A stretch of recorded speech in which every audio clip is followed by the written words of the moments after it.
தஞ்சாவூர் மாவட்டத்தில் மகளை வெட்டிக் கொலை செய்த இளைஞரை வீட்டிற்குள் புகுந்து வெட்டிக் கொன்ற தந்தை மற்றும் உறவினர்கள் போலீசில் சரணடைந்திருக்கிறார்கள். இதுகுறித்து கூடுதல் விவரங்களோடு இணைகிறார் எமது செய்தியாளர் ராஜா. வணக்கம் ராஜா, உங்களிடம் இருக்கும் தகவல்களை சொல்லுங்க. வணக்கம். அதாவது தஞ்சை மாவட்டம் பாபநாசம் தாலுகா பிராந்தை கீழத்தெருவை சேர்ந்தவர் புண்ணியமூர்த்தி. இவர் முன்னாள் ஊராட்சி மன்ற தலைவராக இருந்தவர்.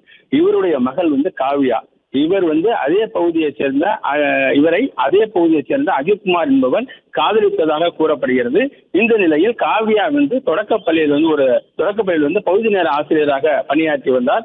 அவர் பள்ளிக்கு செல்லும் பொழுது வழிமறித்து காதலன் அஜித்குமார் என்பவர் கடந்த 27/11/2025 அவர் பள்ளிக்கு செல்லும் வழியில் வழிமறித்து காவியாவை தரமறியாக அறிவாளால் வெட்டி படுகொலை செய்தார்.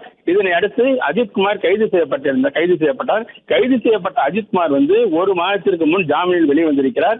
இந்த நிலையில் புண்ணியமூர்த்தி தனது மகளை வெட்டி கொலை செய்த இளைஞரை பழித்திருக்கும் நோக்கத்தில் இரவு அவர் வீட்டில் தூங்கி கொண்டிருந்த பொழுது அதிகாலை அவர் வீட்டிற்குள் புகுந்து, அதாவது புண்ணியமூர்த்தி மற்றும் அவரது உறவினர்களான ராமலிங்கம், கருப்பையன், லோகேஷ் ஆகியோர் வீட்டிற்குள் புகுந்து அஜித்குமாரை சரமாரியாக வெட்டி கொலை செய்திருக்கிறார்கள். கொலை செய்த புண்ணியமூர்த்தி மற்றும் அவரது உறவினர்கள் நேரடியாக சென்று அம்மாப்பேட்டை காவல் நிலையத்தில் சரணடைந்தனர். அதாவது தனது மகளை நிச்சயதார்த்தம் செய்து திருமணத்திற்காக காத்திருந்த தனது மகளை கொலை செய்த அஜித்குமாரை பழிக்கு பழியாக கொலை செய்து தற்பொழுது காவல் நிலையத்தில் 4 பேரும் சரணடைந்திருக்கிறார்கள்.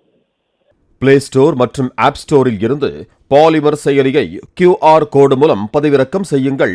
செய்திகளை உடனுக்குடன் பெறுங்கள்.